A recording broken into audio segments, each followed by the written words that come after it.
Hello and welcome to the stream. This is Live Free or Die Bard, episode 21, Blimps, Bases, and BattleBots. I'm your host, Jinx. We are building a 5th edition Dungeons & Dragons campaign from scratch, homebrew, funny bard puns, and cool adventures.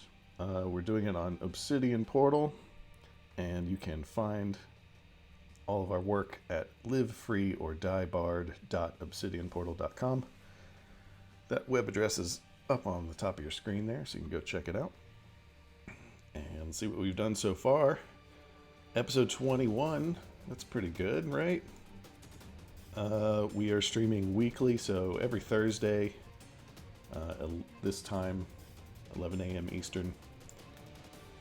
We will keep going until we've got at least the vast majority of the campaign ready to roll. So you can use the website to organize your notes. We're using it for putting up all of our adventure notes so that you can run the adventures from the Obsidian Portal page. So we're crafting them with that in mind. If you have any suggestions at any time, for those of you in the chat, please feel free to put them in the chat and I will try and add them to the world. Especially really humorous stuff. That's what we need. So welcome to those of you who are new. Welcome back. Might get some more folks later on down the road. Noticed Twitch notifications for when things start don't always go out, so some people show up later. But that's cool. We're casual. Alright. Let's do some campaign spotlights. That sounds like fun. So OP has loads and loads of campaigns. You can go up here to the top navigation bar, campaigns, and go to all campaigns. Open that up and it will take you to the page where we have all of our campaigns listed. And you can search for them, whatever you like. Let's look for last updated. You can see all the ones that were recently updated.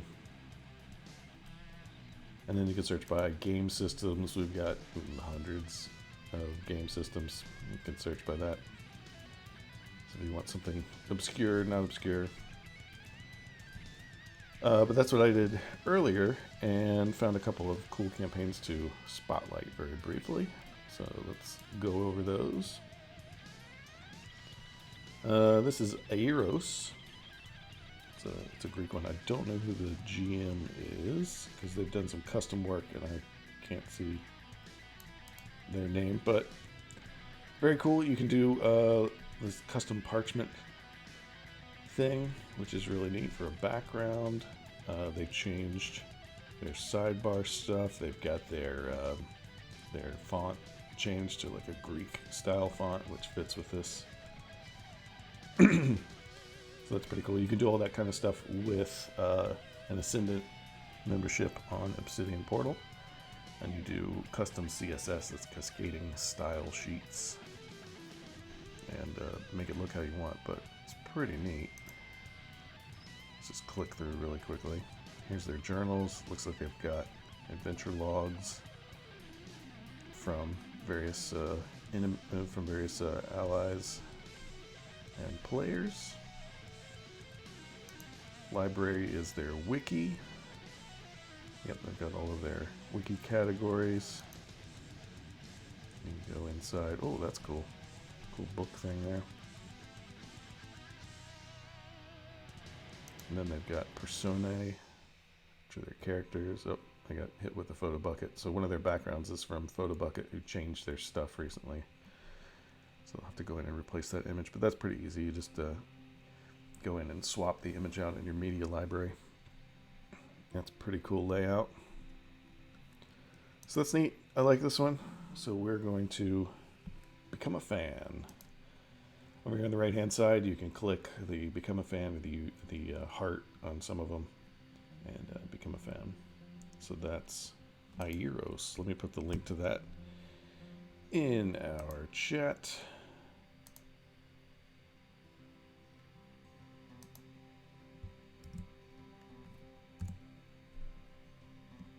There's that.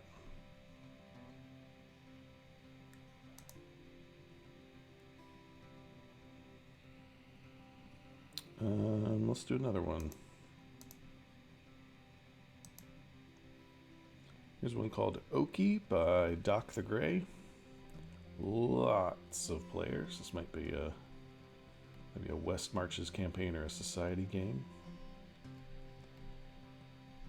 There's a Pathfinder Society, if you don't know what that is. That's like a large group play kind of thing where you everybody plays their own games and submits their stories to their adventure stories to sort of a main plot line.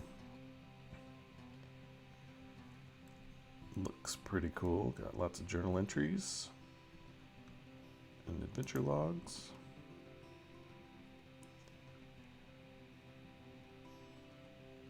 Neat wiki. Like the nice, clean, easy to find stuff sort of things. Some basic characters. Let's see if they have any items. My connection's a little slow today, so if you are getting any lag, that's probably on my end. Oh, they've got it. Okay. There it is. Couple of items in there. Cool map. 2 cool maps. Looks like Arkham, Massachusetts. And a cool hex map that they're revealing the areas as they go. Let's get in close and look at that one. Just some basic graphics, but it serves the purpose. You can tell what all the stuff is just by glancing at it. Got different people in different spots. This is important if you're doing games with multiple groups. Keep track of where everybody is. See if there's any overlap, if they can help each other. That sort of thing. So that's pretty cool. I'll get back to the front page and do become a fan.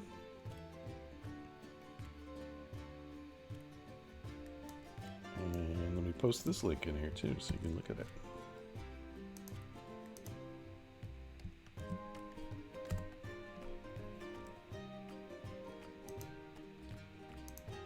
I think one more. The Road to Amara by D.M. Weber.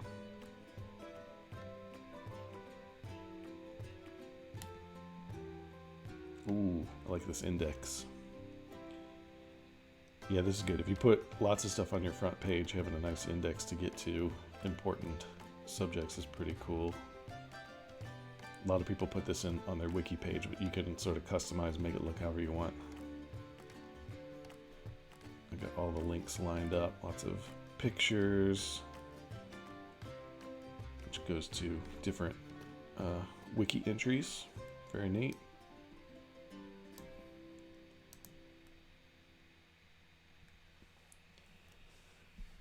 They've got their quests and logs.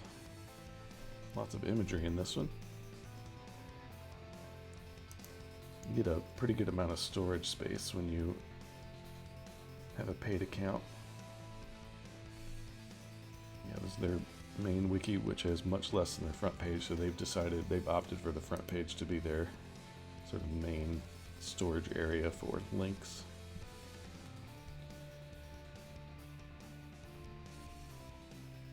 Oh yeah, these are cool. So these are tokens. You use these for VTTs, virtual tabletops and stuff like that. Or if you just want to make the look for your game look all kind of the same, where a lot of your characters are all tokenified. I can actually show you a link for that in a second for how to do that, because an online game that I'm joining, the GM of that one sent me a link to how to do that. I'll share it with you. Some cool images for items. They all look the same too. That's really cool. Maybe from a program or something. I'm not sure. And they've got a map. This looks like another exploration map. Yep. So they've got their continent, and then they've put just tree graphics over top of stuff, and then this is probably in layers. This is the top layer of trees, and then as the players go through and reveal things during their explorations, they will go into their image program and edit out some of the stuff they explore and then reveal what's underneath. That's a neat trick. So let me favorite this one. Fan. And then I'll put the link in the chat. Alright, that was our campaign spotlights.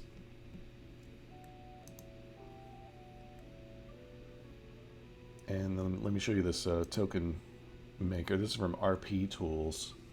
This is a token tool. You can, I think they have a way to do, yeah, it's down here. You can get it from GitHub, or you can find it on the Drive-Thru RPG page.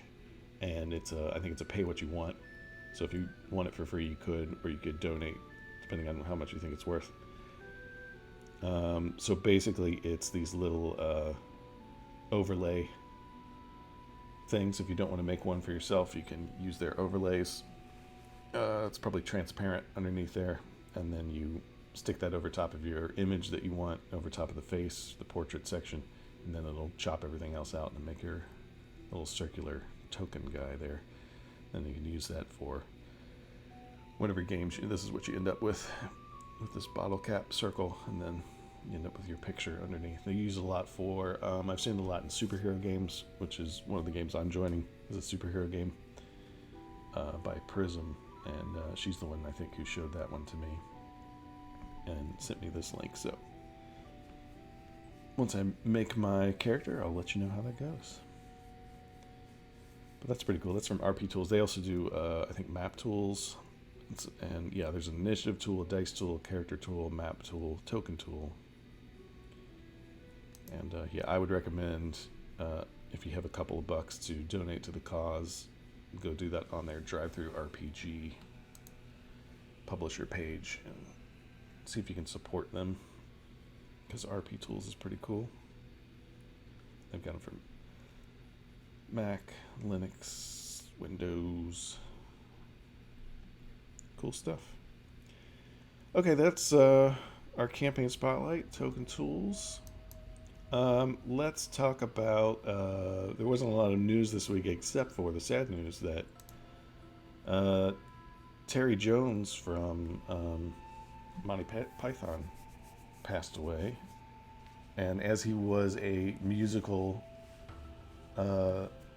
inclined individual and also humorous, I thought it would be appropriate for us to pay tribute in Live Free or Die Barred to late great Terry Jones, who was one of the composers of the Lumberjack song, among many other songs and sketches of the Monty Python world of humor. So I think we should throw something in to our game to pay tribute to fallen heroes. So I think a nice lumberjack camp on our region map would be pretty cool. Just to recap, we're on Adventure 2. Adventure 1 was all in this town, Paradise City, and they got a little sampling of what Dungeons & Dragons 5th edition is all about in adventuring. Adventure 2, they are going forth from the town at the request of the mayor to investigate a mystery at this location near this bridge. On the way, we wrote some random encounters, and if they decide to venture where you don't want them to, you can have a special NPC called Walker Elven Ranger show up. We detailed him last week and had a song for him and everything. He's got theme music. And I think we need a lumberjack camp somewhere in this vicinity. So if they do decide to go off track, you can give them something in the woods worth finding that won't kill them at low levels. So we're going to edit our map. You do that with this little icon over here on the right. which is pen and paper. Go into edit the map, and we're going to add a map marker, and we need one of our map markers to represent a lumberjack camp. Let's flip through our map markers briefly. Some disasters. We got some general markers, which we could definitely use something like that.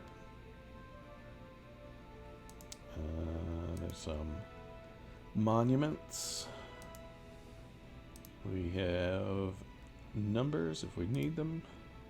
Then we've got some space ones. So I think we will go to general and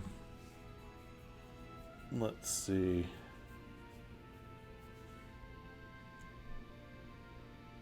I think maybe just the blacksmith's hammer would be good. We can also select our color.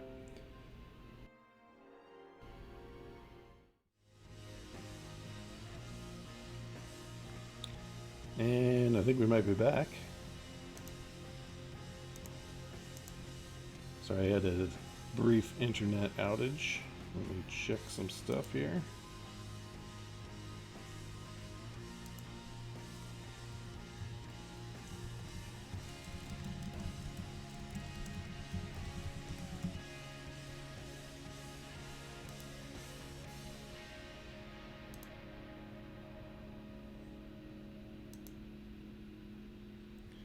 Just testing the connection again. We'll see if we're rolling once more.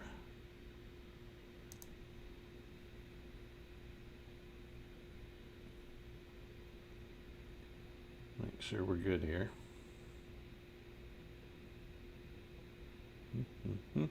Yep. Awesome. Okay. Sorry about that. Just had a brief internet glitch. Don't know what that was. Whatever. Let's go back to where we were.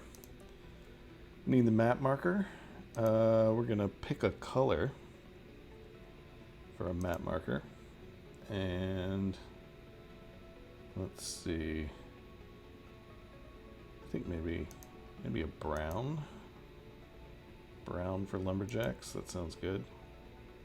Okay, so our title will be Lumberjack Camp, and the text of the marker will be a small, oh, I need a comma, small woodcutters camp run by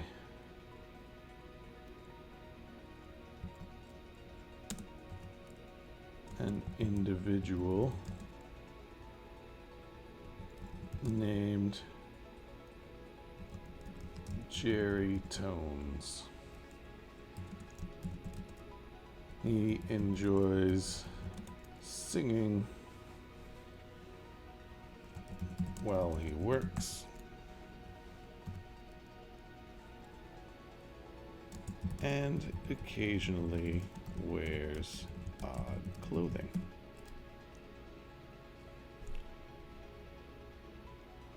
Okay. Let's save. Here's our map marker. Now we can drag and drop it where we want it. I'm going to put it, here looks good. And then when you click on it, you get the little thing. If we ever make a Jerry Tones character, we can put a link in there so that you can click on the link. So I think that should be our little mini tribute to Terry Jones, who passed away the other day. I think 2 days ago.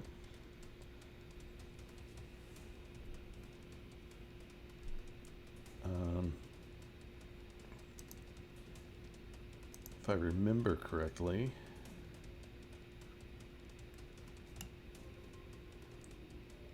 yeah, he directed the big movies, Monty Python and the Holy Grail, Life of Brian,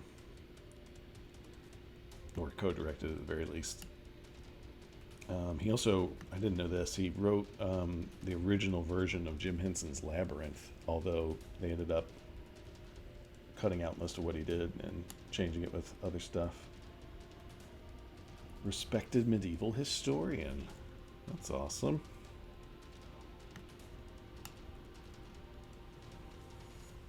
But yeah, he did quite a lot of stuff. He also, he had some poetry, I think. He was the co-creator of Blazing Dragons, Canadian animated television series. Parodied the Arthurian legends and Middle Ages periods with reversing the common story of anthropomorphic dragons beset by evil humans. That's kind of cool.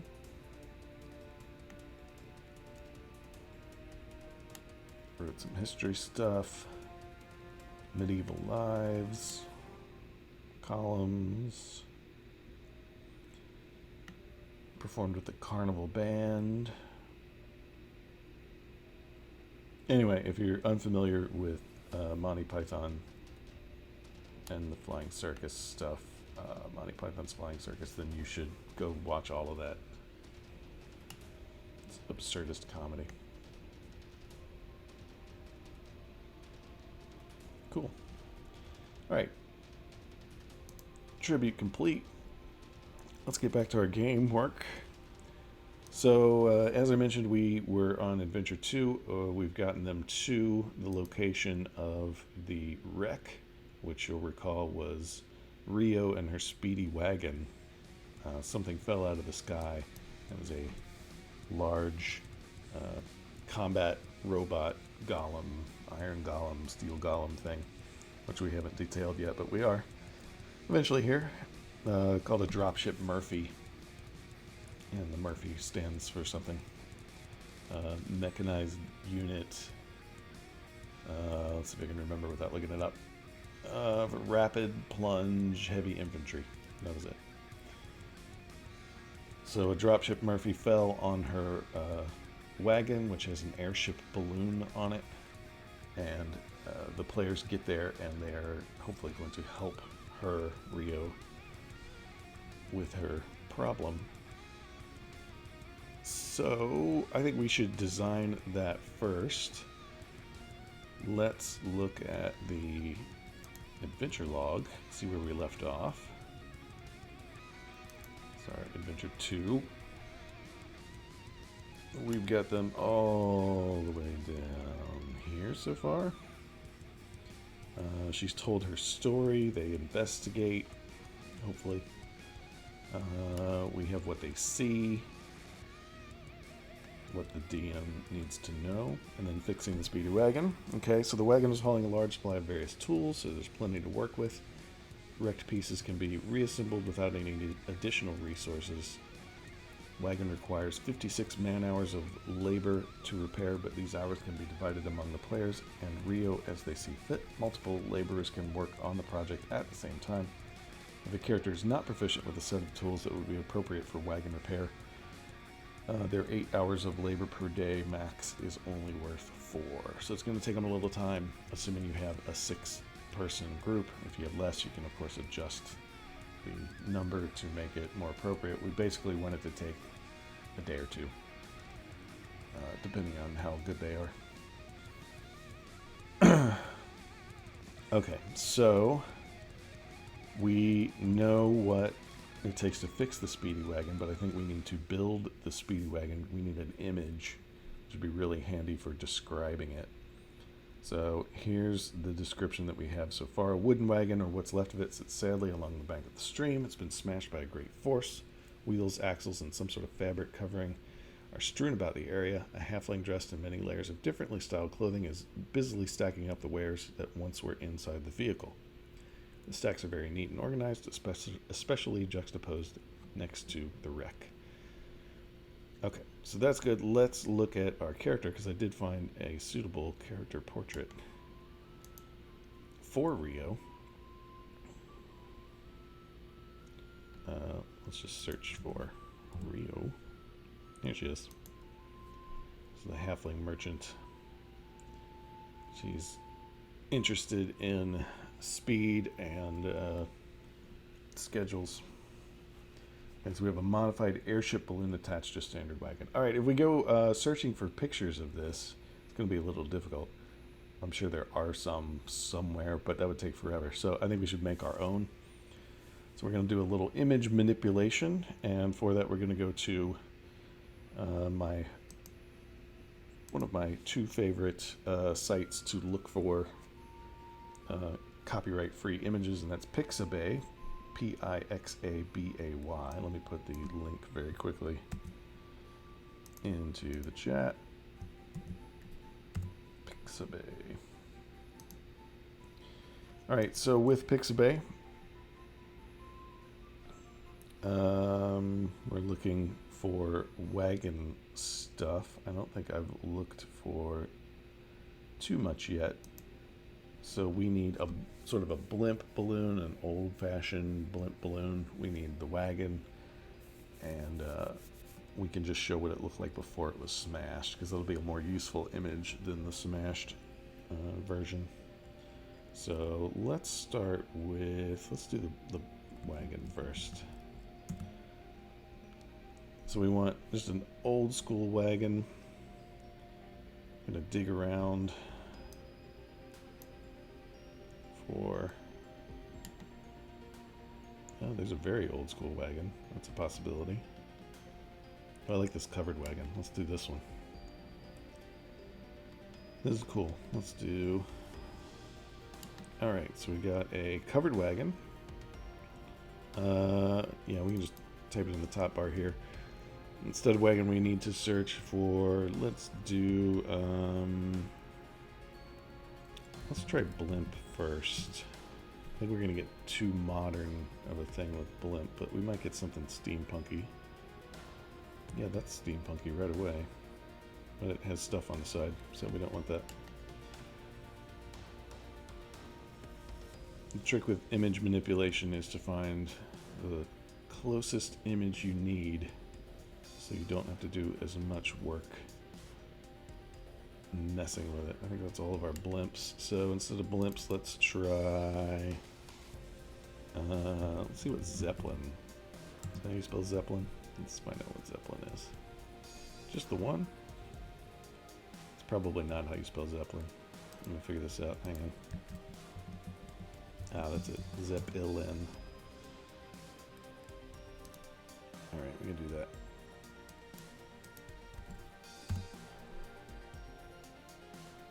Alright, this is much better. So we got a possibility over here with something. This is actually kind of the scene I was looking for in some ways. So you could just use this. But I want to show you how to do it with some quick, skill-free photoshopping, which isn't Photoshop. Some modern stuff. It's a little better. That's a little more like World War II, maybe World War I kind of look to it. It's a little large for our purposes.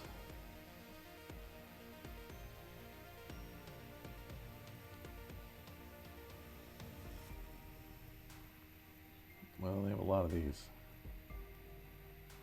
Way more than blimps. There's an old cool drawing of one. That's neat. Okay, I'm not going to look through them all, but let's do hot air balloon. Hot air balloon.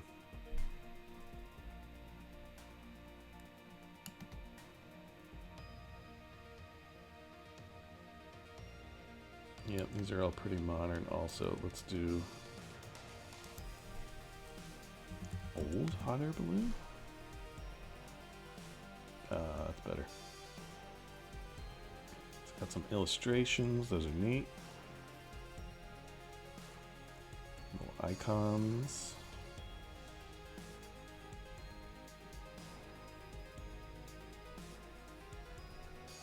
Alright, that's the end of that. Let's do some, let's search for airship.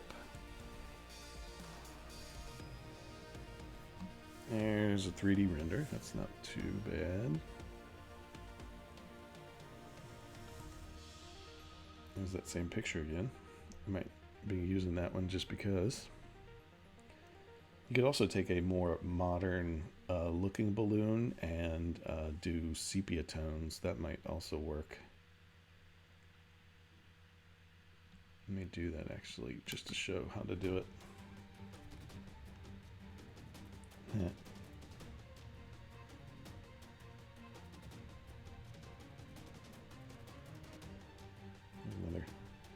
This is what we're going for, by the way, with our base, is a sort of a flying, floating fortress sort of deal. I'll show you how to do that too.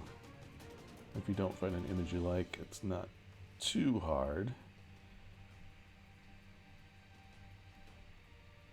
Let's see what we have so far. That balloon's not bad. That's a good look. But it needs a wagon attached to it. So we could do that one. Or we could do this one in sepia tones and stick it on here somehow. Neither one of these have a good angle that matches this, but I think this one might be easier to manipulate. Okay, so let's start downloading these images. So you click on the download, you see if you need to do the reCAPTCHA tests, and we do! We always do. Alright, we're clicking on buses. Bus. Any more buses? I don't think so.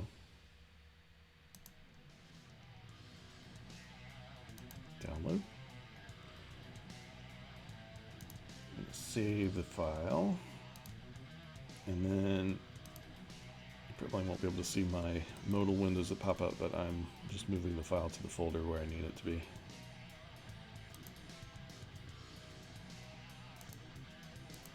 Cut and paste. Call that balloon. And then the wagon, download. Not a robot. If you have an account, you don't have to do the reCAPTCHAs, I think. Traffic lights.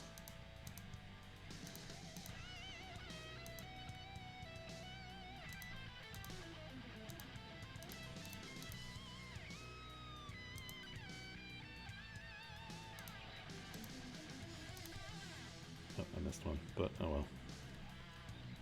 What's the worst that could happen? Some AI doesn't know what traffic lights look like.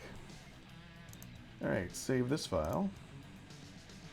And I think, especially because this wagon already has a transparent background, that'll make that significantly easier to manipulate. So that's a good thing to look for. Alright, cut. And paste. Okay, so we want to use what we found and make a cool image of an airship that has a wagon at its base for Rio. So let's open up our images, and I'm going to use Paint.net, which is my go-to image manipulator when I don't need it to be super perfect. What did I call the other one? Balloon. That's right. I'm going to open those up and let me show you what's happening on Paint.net.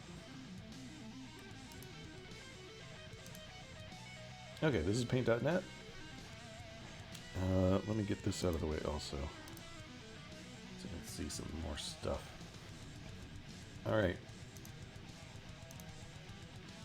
So on here, you will not be able to see, because of how OBS works, you won't be able to see my my toolbars and things like that, so I'll just describe what I'm doing. It's pretty basic stuff in terms of general image manipulation. We're not doing anything too crazy. But the first thing that we do need to do is try and separate this balloon from its background. And you can go in and erase pixel by pixel around the edges if you want to, but we're looking for as many shortcuts as we can do. So I think we're going to try the magic wand tool. Magic Wand tool, in theory, can help you select sections. No, it actually worked this time. Select sections that are all, say, like one general color or one general value. So you select the whole thing and then you hit delete, basically, but we want to add a new layer underneath so I can show you what it looks like. Okay, what I did was I went up to layers, I did add a new layer, I made a new transparent layer, and then I dragged it underneath the layer that you currently see, so that hopefully there will be transparency when I hit the delete button. Oh, I was on the wrong section, my bad. There we go. Hit the delete button, and there we go. We've deleted the vast majority of the background that we don't need. And then I'm going to use my lasso select tool to draw a selection around this little piece of sky that did not get deleted and destroy it. Alright, what else don't we need? We don't need the little basket at the bottom necessarily, and there's a little more sky down here that didn't get clipped. I'm going to zoom in and kill that. Oh, it's because it had this little line, this little cable. So it saw that as a barrier. So same thing, Magic Wand select, and then hit the delete button to kill all the blue sky that you want to, just like the older generations did to the environment. Except they made money on it. Alright, we want to get rid of these people, but keep maybe some of the suspension rig. So I'm going to use my eraser tool. And I'm going to make the size of my eraser a little larger, so it's 10 pixels. I'm just going to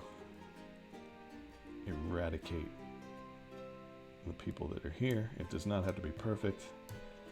Keep in mind that this is a fairly big image, and we're going to be shrinking it way down, so you'll lose a lot of these little details. I cut off some of our cabling here, so I'm going to use my color picker tool, a little eyedropper usually for an icon. I'm going to pick the color that I want to draw, and I'm going to use a line tool to make a nice straight line. That's way too big because my brush width is set quite large, so I'm going to reduce it until I get 2 pixels, and that's about how big I want that. Okay, and that's our people erased. Our sky has been erased. We have this little bit of text here which we don't want, so we're going to use that same color picker tool and select the black fabric underneath these letters. Use our regular brush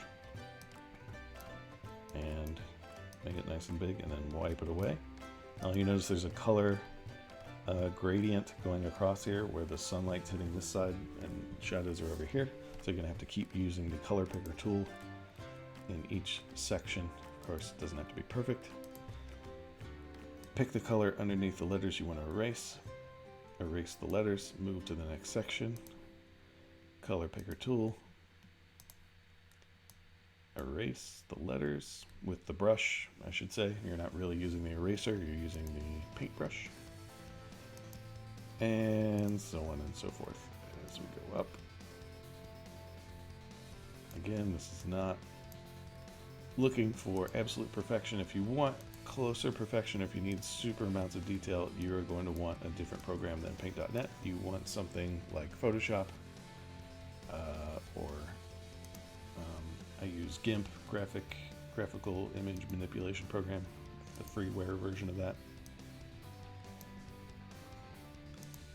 But those are much better programs for photo quality detail. So if you're looking for that, or if you know those programs better, I recommend them. They do take a little bit of practice. Okay, so we've got this nice colorful, oh, we get some letters up here. Let me do these also while we're doing it. These should be same procedure. Again, there's a gradient. So just move your color picker over pick something right next to where you're working. Grab the color you need and paint over top. And it's gone. Easy. Okay, so we got a nice colorful balloon. We want to make it more sepia tone like our wagon. Photopea. Oh yeah, that's a good one. Thanks for the suggestion. Yeah, there's quite a few out there. You just need to find one that works for you. I've been using this one for a while now.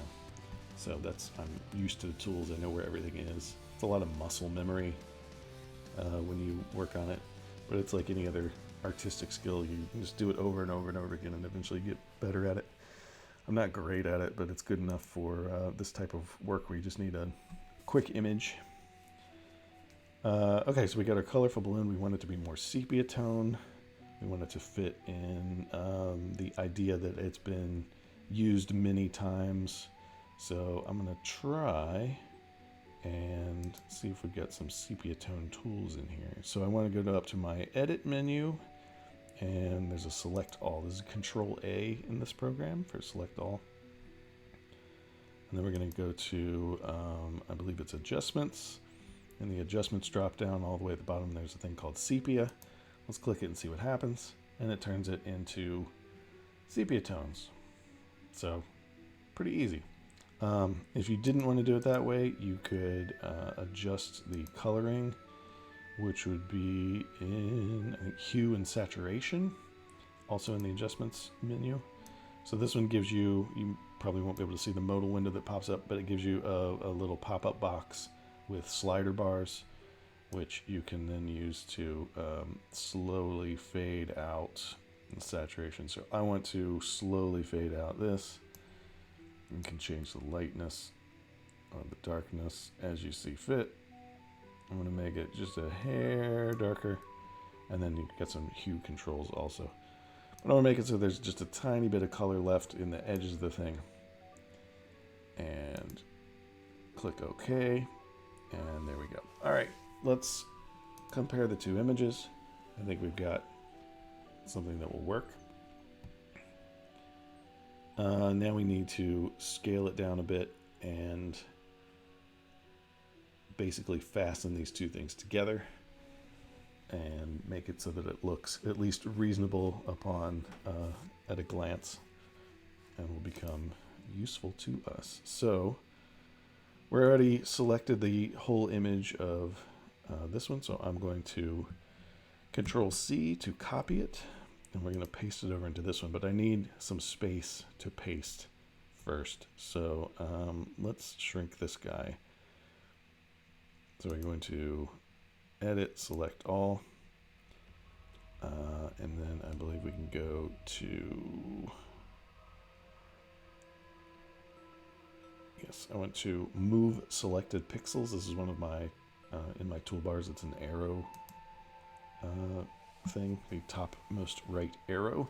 It gives me this little box around it with little circles on the corners and at the midpoints, and you can use these to shrink and grow your image, hopefully, if I've done it correctly.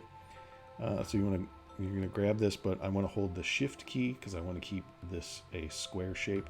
This will keep my height and width ratios the same. We're going to shrink this guy down. That's probably a good start. Let's give him a little smaller. And then I'm going to put him in the center by dragging. So there's that. Okay, we've got that. We have copied our balloon already, so I want to paste that. I want to paste it into a different layer than what I'm working with here. So I believe that's in the edit menu. The edit drop down says paste into new layer, excuse me, which is Control Shift V if you want to do the shortcuts. Now it's in a new layer. This is generally what I was thinking of, except we need it to be slightly behind. So I'm going to go, there's a pop-up box somewhere which controls your layers, and we're going to basically drag the top layer underneath the bottom layer and swap the two. Okay, I want the balloon to be oriented differently. I want it to be Oh, actually, I've cut off the top of my balloon. Hang on. Let me fix that first. There we go. All right, I want to swap my layers first. I want to reorient my balloon, so if you put your mouse over near one of the corners, just outside of the selection box, you get this little arrow thingy that lets you rotate. I'm just going to rotate the box thusly and move it about where I think it should be oriented. And now we need to go fix our wagon, make our wagon smaller in scale. So I'm switching layers. I'm now working on the wagon layer. I need to select the wagon. I'm just going to drag a selection box around it. Hit that same arrow, move selected pixels. This is the shortcut key is M. If you need that, I'm going to grab one of my corners, hold the shift key to keep my aspect ratio the same, and then drag it down to about the size that I need it. That's pretty good there. All right, not too shabby so far. Now, we have the basket underneath there, kind of looks chimney-like, but I need to blend it in a little bit with our wagon so it looks like it's built into it. So we're going to use a little eraser trick. Let me zoom in here a little bit closer. We need to make some sharper lines, and I'm going to use my eraser tool and just get rid of a little bit of this. I'm freehanding this, so you can see where it is, but you can like put your finger on the screen if you need to remember roughly where you're going. Kind of make a square, a cubic sort of shape out of the thing, like so. And we'll just erase a chunk of wagon here and turn it into that. So that's okay. It's not great. Let's go back a little bit and try and follow the curve of this thing so it looks a little better.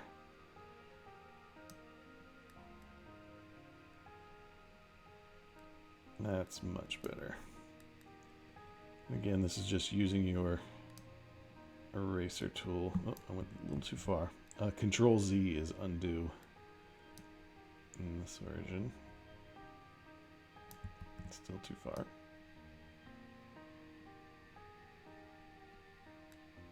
I keep catching that little bit of an edge there. We'll just dig in closer. Remember, you're not looking for perfection with these. These are fairly big images, and we're going to shrink them down even further, so you'll lose a lot of this little details. Speaking of, let's back up, zoom out, see what it's going to look like from a distance. That's the general idea. I do want to put in some sort of roll cage, I guess, or secure ropes and things. So I'm just going to draw those in, I think. We're going to get a nice dark color and draw some ropes in. So let me just use a color picker and pick this sort of brownish color from one of these wagon parts down here and the wooden part.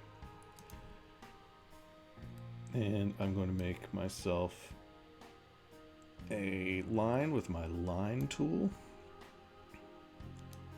And then I'm going to bend it with these little dots that appear in the line. So you can manipulate it and make it a curve.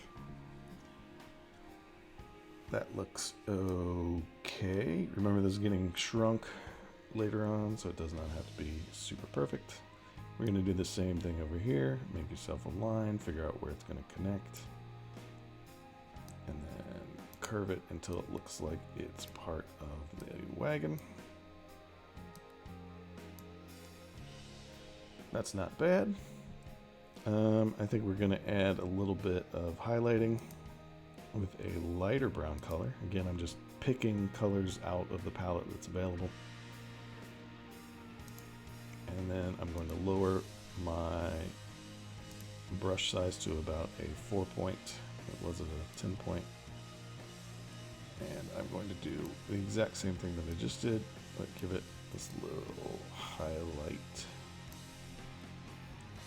If you start and end at the same points, you should be able to follow the curve almost exactly. And again, you can spend way more time on this than I am if you want to, and you will have much better results. But these are for the speedy results. Let's do, I like the idea of a ladder up the side. Let's just make a ladder. Again, I'm just picking a random color out of the mix. We're going to go with about a 6 point line, and then just drag lines where you think ladder steps would be. So your ladder serves as something to secure the balloon to the top of the wagon, as well as a way to get up to the sort of crow's nest, in this case, crow's nest basket. Looks pretty good. All right, let's back out. See what it looks like from a distance. That's not bad. I think that will be sufficient for our purposes.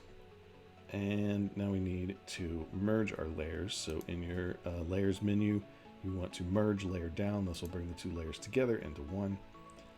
And then we want to size it.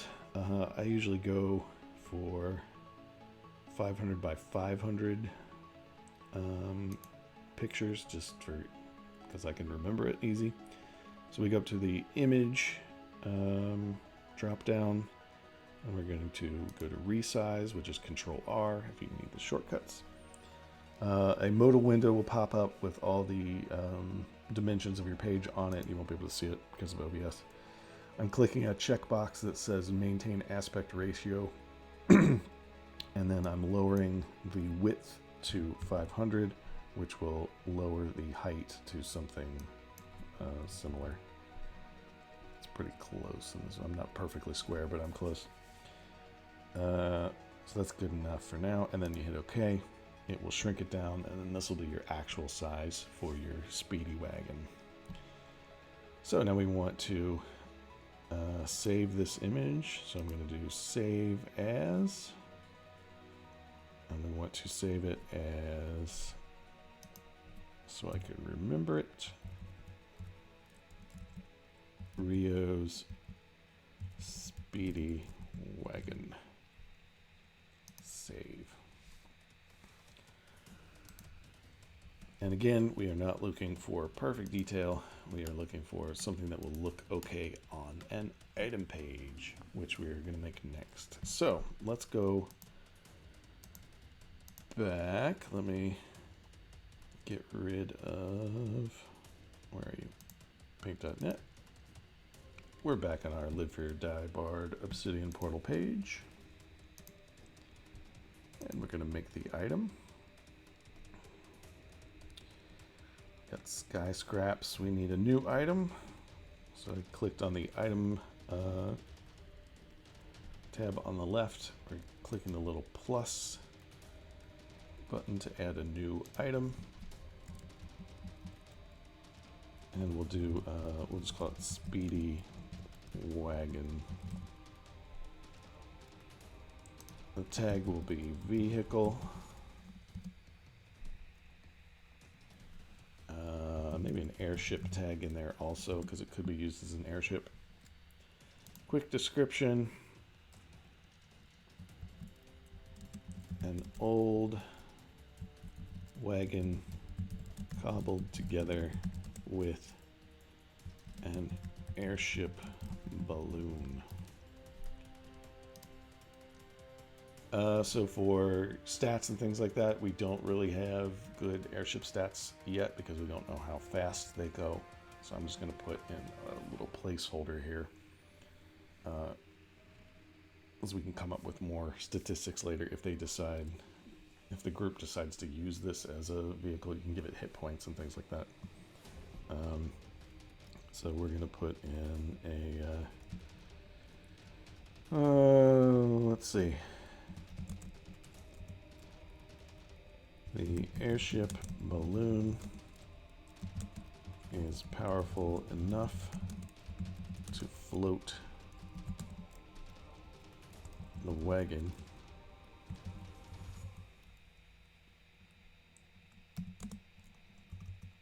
even fully loaded. And we're going to put something about Rio in the description, the biography section. So,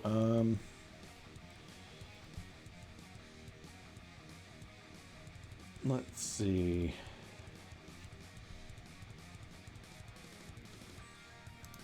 Character link. I'm going to search by tag by merchant. Merchant brings up Rio. Let's insert her. So this gives us our little link in our textile edit window, and that's how we get her link in there, so you can click on her name if you need it when you check out this item. So Rio started her business of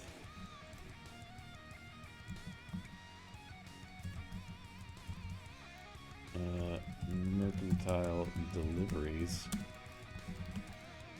with a simple wagon and a mule, but has since upgraded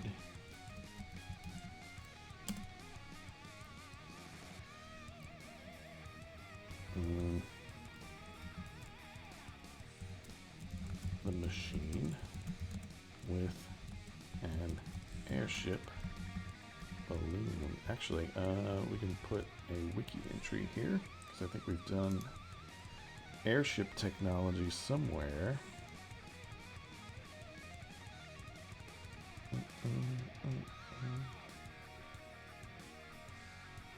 Yeah, here's technology. I think it was just in technology, so we'll put the link for technology. But instead of saying technology, we're gonna say airship balloon. That's why it's, when you put a link in, it's got the section highlighted, so you can type in what you want it to display as. Over here, don't change that. That's the link to the actual page on the left. Upgraded machine with an airship balloon. Now, even fully loaded, it can be made to float slightly above ground and the merchant can simply push it with one hand where she wants it to go. Okay, so the players, in theory, will get at least some of this vehicle to help them on their quest, so they will have this later on. They can upgrade it with different tech stuff from the airship makers. Can make their own things. They could make clockwork gears to run the wheels. They could add magic stuff to it, use like gust of wind kind of spells, put some sails on it, whatever they want to do. Go crazy with creativity, which is good for one of our player archetypes, Wanda the World Builder especially. They can make this their own. We need a little history behind it. The airship balloon still bears markings from Jefferson airship.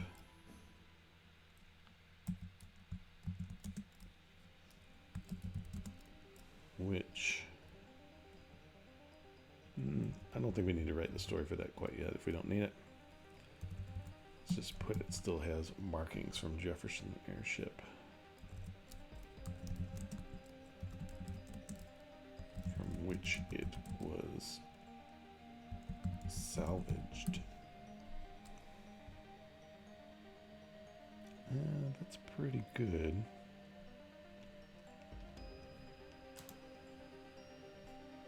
I think for stats also we should note the wagon has enough room for the party, their gear and loot, and a few other NPCs if they don't mind crowding. A basket fixed to the top can serve as a crow's nest for one character, as well as the, oh wait,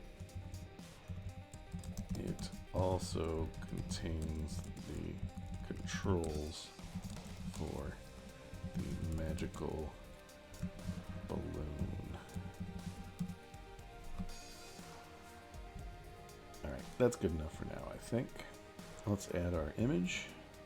So down at the bottom we change the item image, we click here to upload, and it'll bring up a modal window where I will have my folder appears, and I'm doing Rio's Speedy Wagon .png. It uploads, it gives you a little check mark to tell you that it's uploaded, and then you hit create. Let's see if we've done it. Filled in all of our stuff. Yay, there's our Speedy Wagon.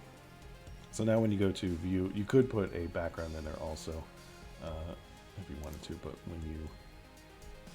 when you're viewing in the items section, it will have a sort of plain white background there. So we've got that going. Now we want to put this into our adventure log. So we can, let's see, we need to put that in a couple places. So let's edit our adventure log with a little pen and paper. And come down here.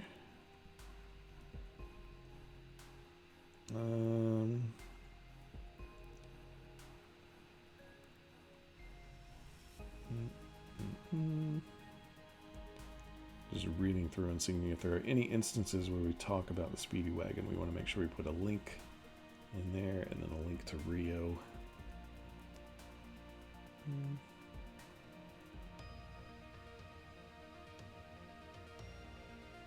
Okay, yeah, we already got a link to Rio.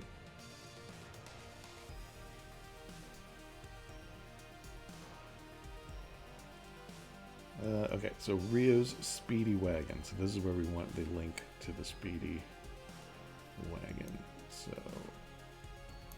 let's, right in here, we're going to put a, so this will be like a character link. I think items work like characters, so you can just copy the same format.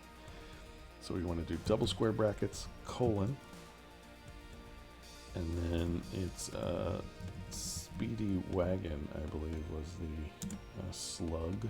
We can double check that in a second. Yeah, if you ever need to find out what your slug is, you go to the thing itself and just click the edit window. And here's just like, okay, it's got a dash in there because I have a space. So Speedy Wagon. So Speedy Wagon. And then a vertical bar and a space, vertical bar, space, whatever you want it to say. In this case, Speedy Wagon. End it with double square brackets. And then that should be that. And I think that's pretty good for now. So let's save. And go down to where we put our link in. went past it. Here it is. We got Rio's. We click on Rio, we get Rio. Speedy Wagon, we click on that, we get the wagon stuff. So what about an image in here? Okay, so normally if you want to put an image into your stuff, you're going to want to scroll down on your editing section. We would want an image to be about, let's see, this is the rec site. Okay, so we want it to be right in here. So you would put an image embed by clicking this thing on the right here, and then that, in theory, there it goes, would bring up your images. Okay, so these are the images that I already have in my file library. So this one's not in our file library yet, so I should be able to either click or drag here to upload. So if this is going to work for me today, I'll bring up my window where I have my thing. I'm going to try and drag it if my mouse will cooperate. Rio's Speedy Wagon. Click and drag. I have dragged, it's uploading, and there it has appeared. Ta-da! And then you can make adjustments. I want it to be in the center. Let's try it at its current size. See what it looks like. Okay, so this is the format that it will appear in your notes. This is your file number, and then what class it is. You can use this when you're doing CSS things, I think. And then the name of the PNG. And let's preview it. And then indeed we have lodged the image into our stuff. So there you go. All right, now we want to save for sure. So that's the essentials of poor man's Photoshop, also known as paint.net. You get the basic idea. And now we've got here on our regular screen, you scroll down, you get a good visual of what it used to look like. And then if the players ask any specific questions about what it used to be, you can be like, okay, you see a ladder, you see a covered section of ribs, you see some busted wagon wheels, you see a balloon that used to be a rainbow color hue but is now faded and worn, patched and whatever. You can talk about you can click on the Speedy Wagon and get further description if you need it. But there you go, that's that. So what's next? We want to do basically the same idea for our other two images that we need for this section. The Dropship Murphys are big robot dudes, and the Wheel in the Sky, which is a floating castle that they will eventually get to. So we're going to do the slightly faster version of what I just did with those two, so you can see how that works. So once again, back to Pixabay. I've already looked up most of these images, so you don't have to worry about it. Let's go to, where is my, okay, here is the image that I want to use.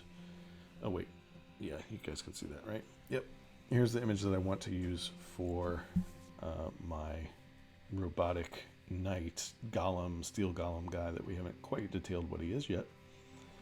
He's got this open hand thing with no flesh in it, but we need to jazz him up. So we're going to download some images here.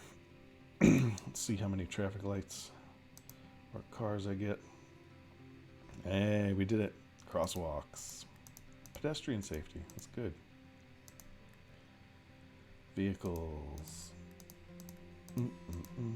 It's fun. It's a minigame. Download. Alright.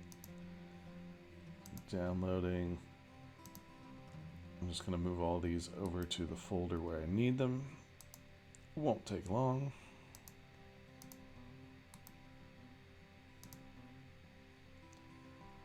Paste.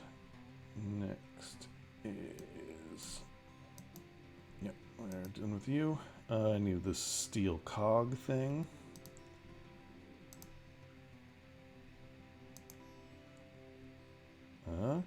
Hey, there we go. I must be a good candidate. They're still using me. Stairs. Crosswalks, easy. More crosswalks.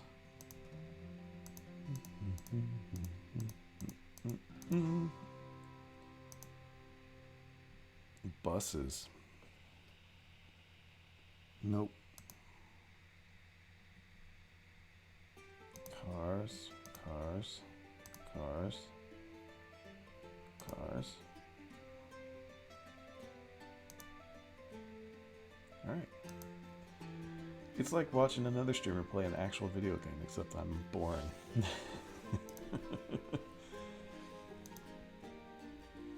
Alright, we got our cog wheels. Let me put that in the folder.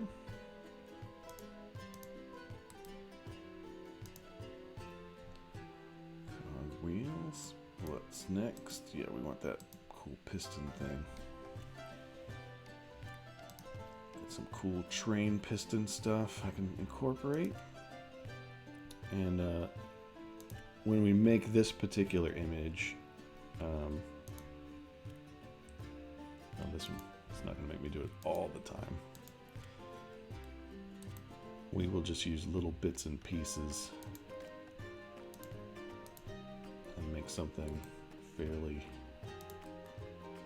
unique, something that nobody else has. Got a couple more of these.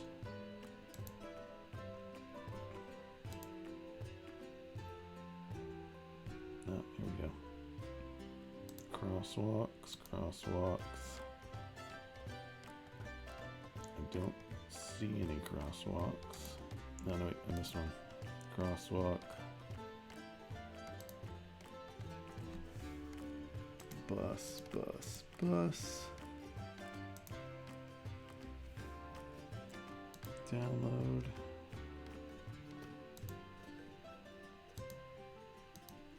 You could be watching like League of Legends or something, but you're watching me do recaptures.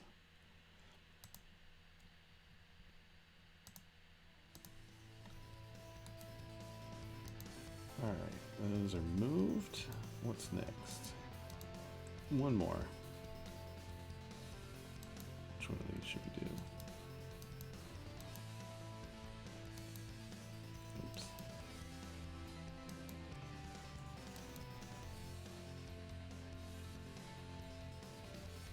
Kind of neat.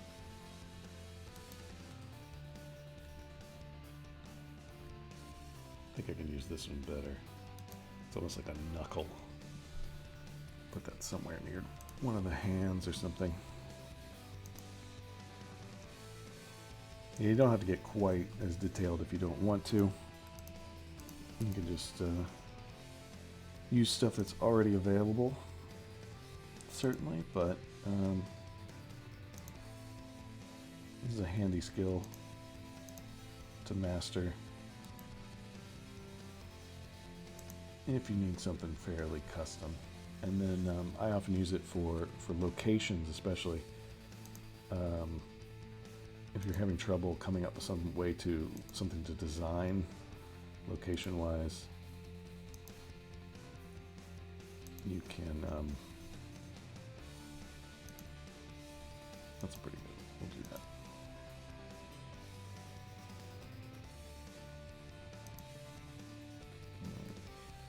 We'll leave that guy for another time. Okay, so we need our... We're going to put this into our... See, we already have sky scraps. So this is... Some of this stuff is what they already know. So they already know it has pistons and cogs and things like that. So it needs to have some elements of these sky scraps in our design that we already have. or designed for our robot guy. So let's open up a couple of these things. We're going to start with our armor. Let me get all these files open.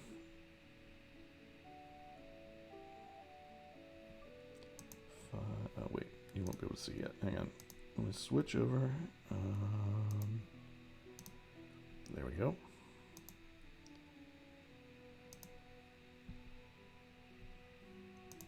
All right. We need cog wheels. We need the locomotive parts. We need more locomotive parts. That's what looks like the stuff we already have. And we need this cool knuckle thing, which is a wood harvester, according to the picture title. Alright, so we can get rid of our balloon. We don't need to save it. Thank you very much. Alright, so here's our armor that we're working with. Eventually we're going to trim off the edges to make it square. So let's put in some other elements. I think we're going to start with this silvery cogwheel. I'm just going to use my rectangle select tool. We'll do the fast and dirty version. And select it with the rectangle select tool. Control C to copy it. I'm going to paste it into a new layer with under my edit menu on my armor dude. It's about the right shade and stuff that I need. Again, same techniques as before. You hold the shift key. You drag the corner to get it down to about where you want it. I'm going to put it right here. Looks good. We're going to enhance it a little bit to fit the lighting better. I'm going to use my adjustments menu and go to brightness contrast. That's Control Shift T. And we're going to play with sliders until it looks like we want it to look like. Ooh, contrast is cool. Yeah, I want to up the contrast. Make it a little, not that dark, but that's not bad there. Okay, that's pretty good. And I'm going to come in here with my eraser and just fairly quickly, let's get it up bigger, knock off some of this section that I don't need with the eraser. I don't know exactly where my edges are, so I'm going to go over to my layer box that you guys won't be able to see. And you can turn off the different visibility of the different layers so you can see roughly where your edges are. And then so aim your eraser in that vicinity. Oops, keep doing the wrong one.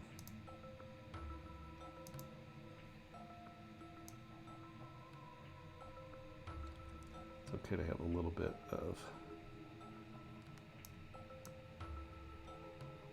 your stuff hanging off the side there, because that'll make it look like it's back a little bit farther. That was a little too much. There we go. All right, let's back up. We got a cool cog. Let's put in some other stuff. I want to do this knuckle first. So I don't want the whole thing, but I do want a lot of it. I'm going to use my rectangle select tool to just freehand draw the chunks that I want to keep. So I drew around this little corner section, and then I'm hitting the delete button so it vanishes. And then I'm going to do the same over here. Again, this does not have to be perfect. It's going to be shrunk down. so you're going to lose a lot of the edge details. It's not going to matter much. This is a poor freehand, but I think it'll work for our purposes. Yes, if you have the option, always start with larger images and then work your way down to smaller images so that you don't have quite as much work to do getting the details exactly right. Oops. I still have to go out and get a new mouse. This one is failing slowly but surely.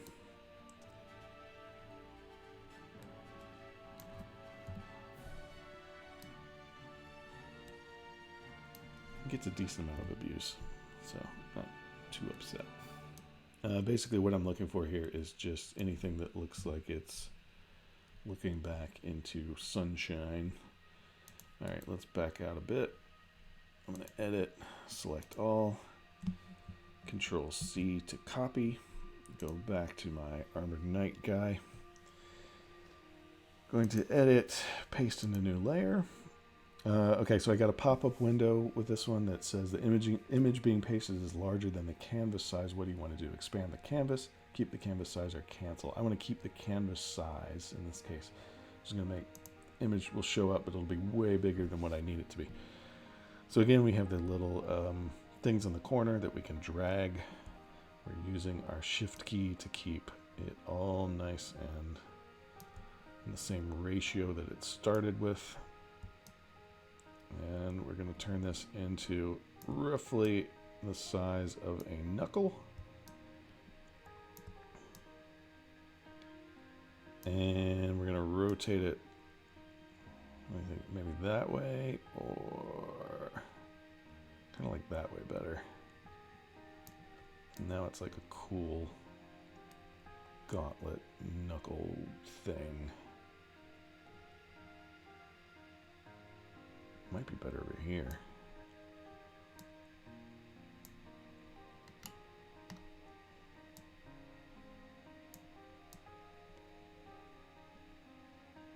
Yeah, that's kind of good. It's out of the way a bit.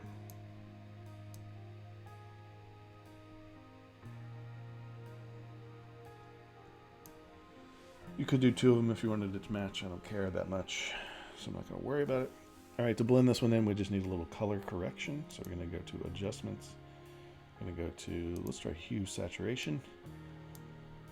We're going to desaturate it a little bit. I'm going to turn the lightness down a little bit. I'm going to play with my hue slider until I find a grayish thing that matches better. That's not bad.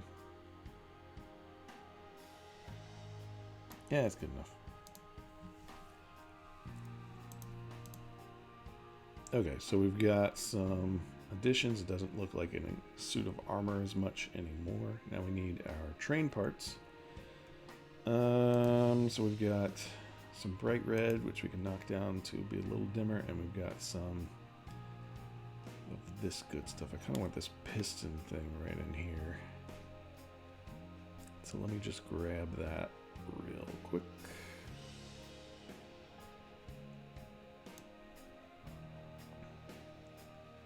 Let's take a chunk out of this one. Same thing, edit, paste into new layer. Control Shift V. It's about the size that I want it to be. And we're going to rotate it so it fits like here-ish. Okay, this time I'm not holding the Shift key. I'm just using the little slider thing, the little circular grabby thing, and I'm adjusting it so it fits roughly there.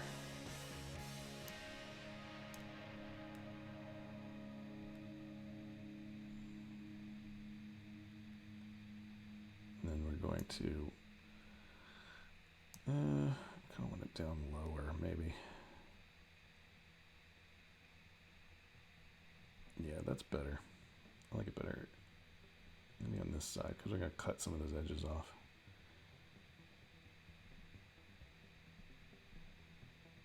Okay, down there is good. And then we're going to erase some of it. Let me see where my edge is. I'm just going to put my finger on the screen and use my eraser once more. Line it up, knock it out. Anytime you can get yourself a dark edge or a contrasting edge over top of your background image, or what appears to be in the background, even though the layer is technically on top of it, it will help sell the illusion a little bit more. And then we just erase the parts that we don't need. And then this we need to adjust our brightness contrast. I want to lower it just a tad. I'm just playing with slider bars. You don't have to know what any of them actually mean. You just have to play with them until they look the way you want them to. And that's how you figure out what everything does in this kind of a program. While we have that same image in our clipboard, let's use it again.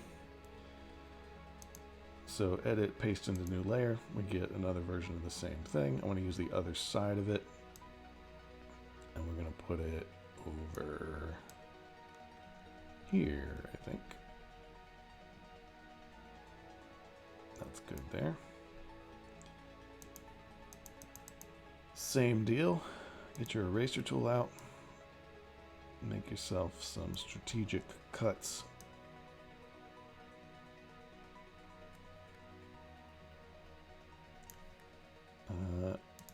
Toggle your visibility on and off so you can see what bits and pieces you want and what you don't want. Put your finger on the screen if you need to know where something is.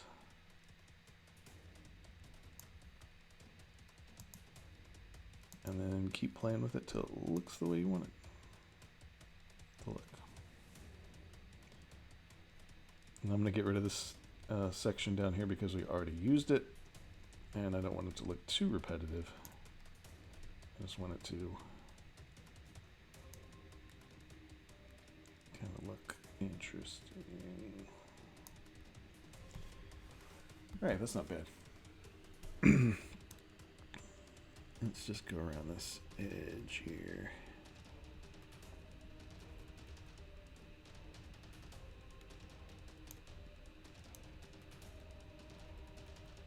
Again, you can spend way more time than I'm spending to make it look how you like. Don't forget to back up occasionally, see what it's going to look like when it's more of a finished product. All right, so I'm thinking we're going to take this square here. Most of the images on OP are squares. Will appear square shaped, so think about squares when you're making images for Obsidian Portal. What else do I need? I need my last chunk. We need to get some of that red in there so it matches the skyscrapers. I like this section right here. We're just gonna let's take this, Control C to copy it, bring it over here. And I think we're going to tuck it in the torso area. Let's edit, paste in a new layer. That's roughly where I want it. I want it bigger, so I'm going to hold Shift and expand it just a touch.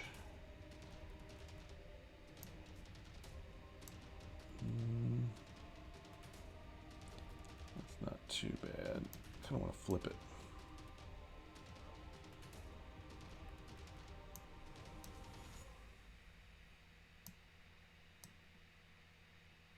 It's better. Okay, for this one, we need to cut out a pretty good chunk because I want this to be underneath of where the arms are. Again, we're toggling. I'm using my finger for positioning. I'm using the eraser. Let's get an idea of where stuff would be.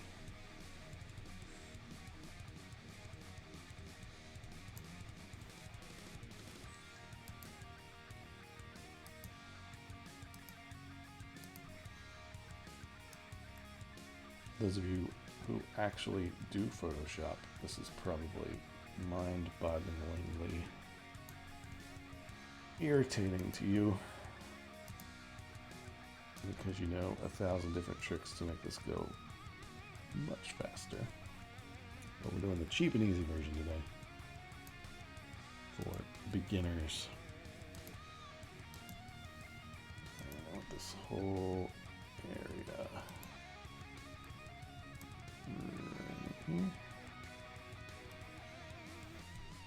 And then everything else up here.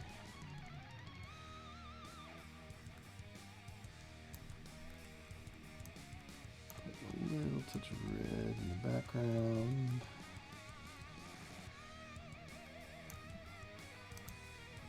Basically just drawing where the fingers would be. I can see a couple of gears here and there. And then what, this whole gauntlet.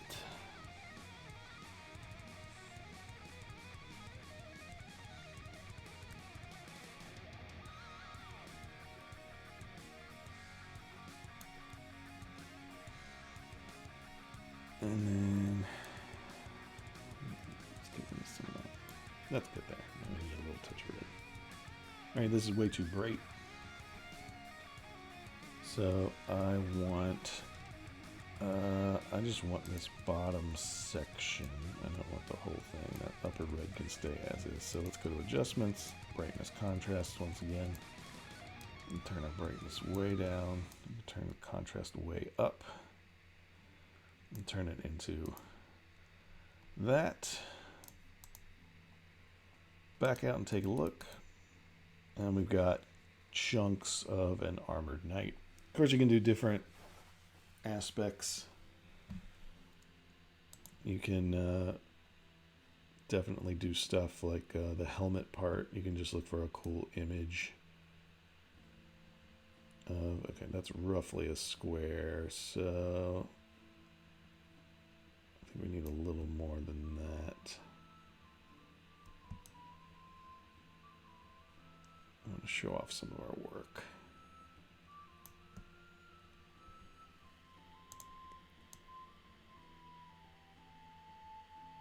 There we go. One thing you can do is squish an image. I might squish it just a hair. Let's get this much. Go up to image and crop to selection. That's Control-Shift-X. And then I want the whole image to be squished. So I'm going to let's resize from the image window. I do not want to maintain my aspect ratio, but instead I want to bring my width down closer to my height. You guys won't be able to see the modal window that pops up, but it's about 1400 by about 1200. So I want the 1400 width to be closer to the 1200. So I'm going to lower that a little, hit OK, see what happens. And there we go. It's a little bit squished. It's not bad. Still generally know what it is. And that's good enough for me. So let's resize to 500 by 500-ish. Doesn't have to be perfect. I'm going to save it as... Oh, wait, we have layers. Hang on. I forgot to do my layers. Okay, so in this program, Control-M is merge layer down. So I'm going to hit Control-M a bunch of times until all my layers are squished down into one image. Now I can save it as a PNG or a JPEG. I'll save it as a dropship Murphy. Save. Looks pretty good. Okay. Let's go back to OP. And then we'll do, let's see, where am I here?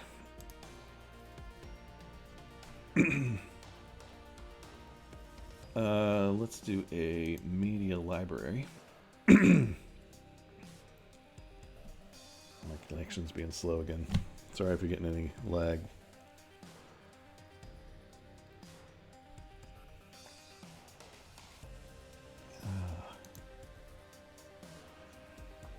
I'm adding the Dropship Murphy to my media library. There he is.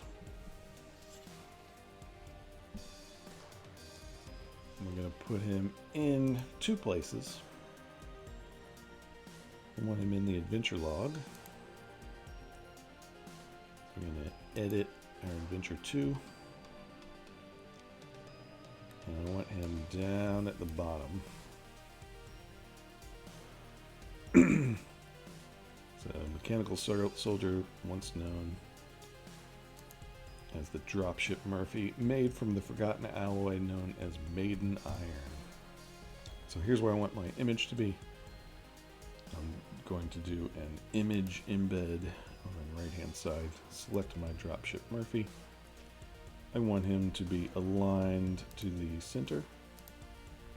And he's 500 by almost 500 right now, so I actually want him to be a little lower than that. So let's do like a 350 by 350. Let's see if we get away with it.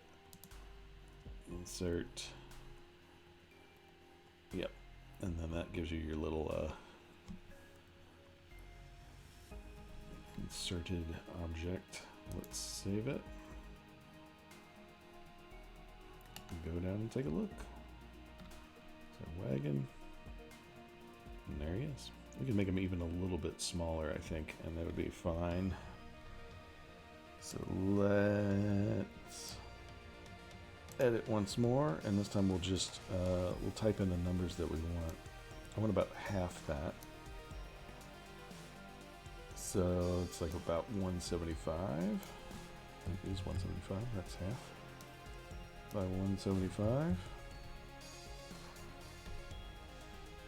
Save at the bottom. And take a look. Much better. So nice and small. Okay. And it gives you, when you hover over it, will give you the little name of your JPEG. So if you title your JPEGs correctly, that gives you an extra reminder of what things are called. We want to put him in our bestiary. Bestiary is in our wiki, and it is an organization of all of our cool critters and things that we are using. This will technically be a monster because it's not really intelligent or an NPC. So I'm going to add him in here. So we're editing our bestiary. We're doing it alphabetically, so we add the link for the Dropship Murphy, double brackets, save it. When you come back out, you'll get this little purplish link, which you then click on to create the new page for the Dropship Murphy. And in here, you can have something like a golem, if you want it to be a golem for a tag.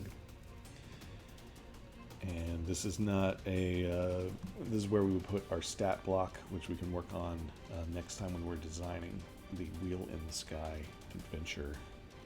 But I don't want to add stats right away because we'll have to look very carefully at how many of these things we're going to have them fight, because they will eventually fight real ones and stuff like that. But one thing we do want to have in here is the image, since we worked so hard on our image. So again, you do the same image embed, same deal. I want it, let's do it on the right actually. Curious.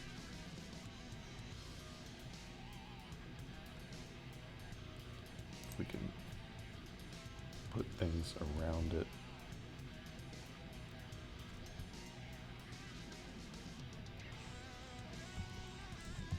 Mechanized unit for rapid plunge heavy infantry. Yeah, there's so many features that you can do just with the textile stuff, not to mention all the embedding and the advanced things that you unlock when you upgrade your account. I haven't even gotten to all of them yet, and I've been playing with the thing for years, but let's see.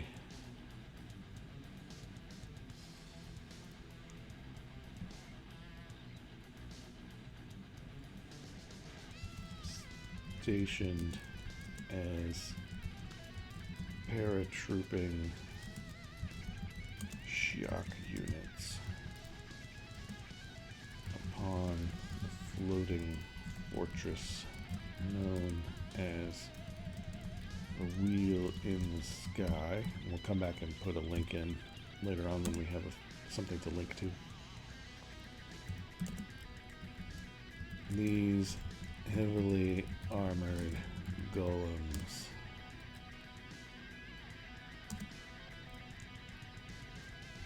are mechanical and magical marvels. Let's preview it. Yeah, so it's over to the right. I want to make it smaller, obviously. It's a bit big. So we need to add the same thing that we saw last time. I believe it was another vertical bar with spaces. And we want to do, let's do 200 by 200. Let's see if we did that correctly. I don't think I did, actually. Let me just put in a new thing. When in doubt, do it again. Image embed. To the right. 200 by 200. Pulling this to space or something. Who knows? Oh, pix. That's what it was. Forgot my pixels. Okay. Create. Now we have our dropship Murphy with our picture on the right, so it's nice and easy. Okay, so that formatting was, this sentence was written before the image embed. This sentence was written after the image embed, so when you put your image embed, anything you have that comes after it will move up into that slot, essentially. Pretty easy stuff. I'll show you real fast how I will do the image for the floating castle. We're not going to do it. I'm running low on time, so we're not going to do it today because that one will take a little bit longer. But I'll give you the general idea of what that would be. So what we're going for is something like this. Where it's some sort of a castle floating atop of a chunk of rock that's magically been put into the sky. Something like this. Maybe put some clockworks and stuff into it. So basically I looked up some various ruins. So I would grab one of these kind of castle ruiny looking things, whichever one I thought looked the best. And then from there I would add, let me show you. I would add a picture of a mountain. What you want to find is sort of a single mountain, kind of like this maybe.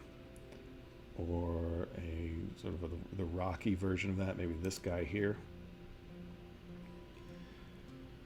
So you would get this particular chunk. You could even leave the sky where it is if you wanted to. You would cut it off somewhere around here with some jagged edges. You would do the same techniques that I was doing before, where you copy this image into a new layer, put it into your main image, and then rotate it upside down. So this becomes the upside down version of that. It looks like rock sticking out of the bottom. Stick your castle on top. The edge that you've got in between, you cover it up with, if you're doing your own, you could do like clouds or trees or waterfall mist or whatever you want to do. We would find something like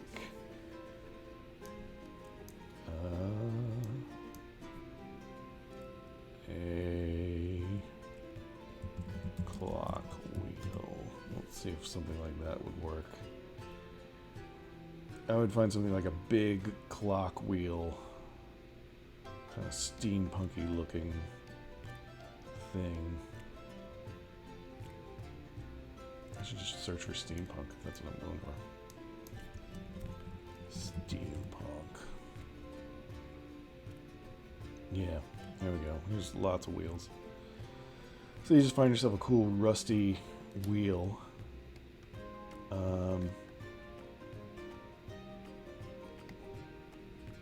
It's kind of neat.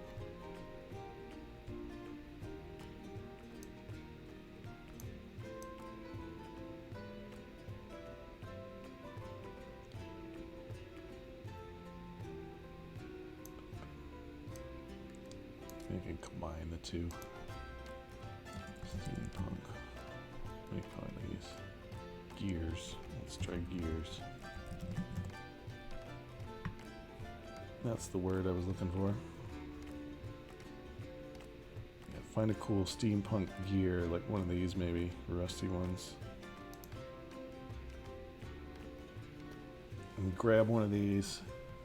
You only need about half of it. You want this to go in between maybe your castle and your upside down mountain. Slice it in half and then pinch it so it looks like it's rotated a little bit that way. Make it large enough so that it looks like it's hanging off the sides, and then doctored up with all the techniques that I showed you previously until you've got basically a giant floating gear wheel with a castle on top and an upside down mountain on the bottom. That's going to be your castle in the sky. I may do that off stream in between so that we can move on with adventure writing next week. But that is pretty close to my time for today. You get the general idea of how to shop images on the cheap. Paint.net is a freebie program. Works for just about everybody. As Zethriles mentioned, Photopea, you can check that one out. GIMP is another free one. It's got a lot more Photoshop kind of features to it, but the learning curve is steeper. You can just use some basic photo manipulation software that comes on your computer probably by default. If you wanted to, just learn what you have, play around with some things, and you will be good to go. That is essentially it for the art lesson for today, for making custom art for your D&D 5th edition game. We will be back. I will be back next week at Thursdays, and as many Thursdays as I can, except for perhaps some vacations, until we finish up our Live Free or Die Barred campaign. Let me show you the web address one more time. If you want to check out our work, it's livefreeordiebarred.obsidianportal.com. Come and check out my stuff. You can look at all the other many hundreds of thousands of campaigns that we have. I have no idea how many we even have right now. It's a lot. And get inspired with some of their artwork. See what they've got going on. But we will be back next time. We may also have a show on Tuesdays coming back. Eventually, perhaps February. Not this upcoming Tuesday, but perhaps the next Tuesday. Kalak will return. If I'll let you know next week for sure. And that will be Tuesday nights at probably 10 p.m. unless we're changing the time. But we'll be back for that. He knows how to make pages look even better than my attempts. So you should stay tuned for more of that good stuff. That's it for Live for Your Die Bar this week. I appreciate you coming out. Thanks for hanging out and sticking around, and hopefully we will see you next week for more adventures. Thank you very much. See you next time.